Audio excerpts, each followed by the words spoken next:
Here's my last question for you. And it's the most important because we've talked about so much here, but our poor human brains can only take in two or three things at a time.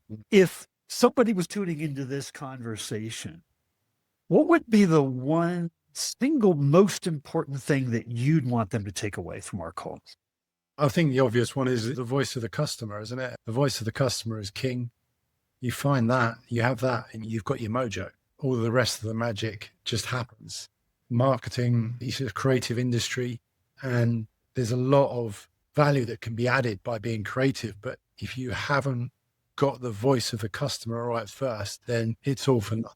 The voice of the customer is really important. And as I was saying, just to give an example earlier on in my career, don't do what I did earlier on in my career, is try and build a system where that is, you're getting that, receiving that information proactively, not reactively, but proactively.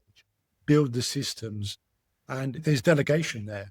Make your touch points work for you.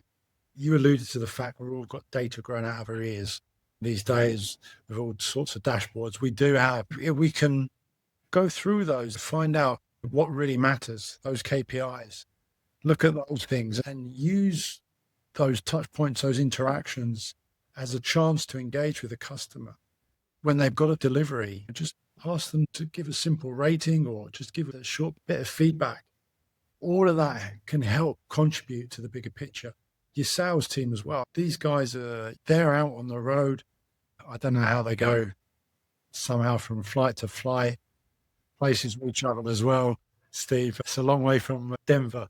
They have that one-to-one time with the customer, and that is gold dust. It's about extracting that information, not just the one conversation, each and every conversation from every sales individual.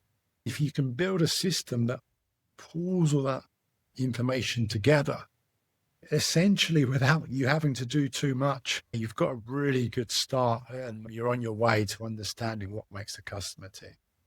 If you do that, everything else comes easy.